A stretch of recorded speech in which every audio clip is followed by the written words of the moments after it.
Delphine Jubillard serait-elle toujours en vie? Selon Cédric, l'infirmière aurait mis les voiles et serait en réalité partie loin de la France pour aller s'exiler à l'étranger, débuter une nouvelle vie. Une thèse très vite écartée par les proches de Delphine qui ne croient pas une seconde aux tergiversations du peintre plaquiste. Delphine Jubillard en aurait-elle eu assez de la vie de bidochon qu'elle menait avec Cédric à Cagnac-les-Mines et aurait-elle décidé de tout plaquer pour partir vivre à l'étranger?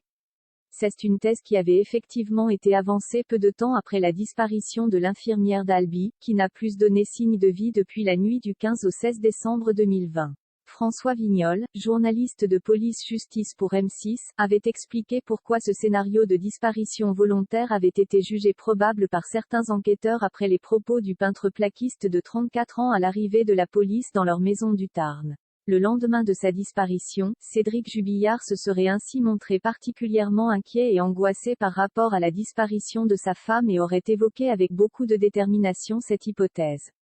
Elle serait partie à l'étranger en envoyant une carte postale en disant tout va bien, raconte François Vignol, ajoutant que la maman de Louis et d'Elia serait partie avec son livret A et en avait eu marre de sa vie et marre de ses enfants.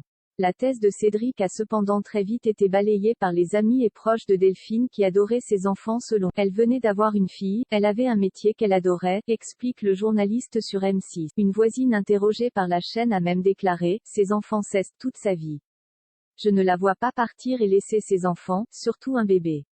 En effet, au moment de sa disparition, la petite Elia n'avait que 18 mois et son fils était âgé de 6 ans. Une thèse peu probable d'autant que Delphine Néo-Saguel avait elle-même perdu ses parents très jeunes et ne souhaitait pas faire vivre un tel traumatisme à ses enfants. C'est bizarre, concluait la voisine, pas du tout convaincue par la thèse du départ volontaire de l'infirmière qui travaillait dans une clinique d'Albi. Cédric Jubillard reste présumé innocent des faits qui lui sont reprochés jusqu'au jugement définitif de cette affaire.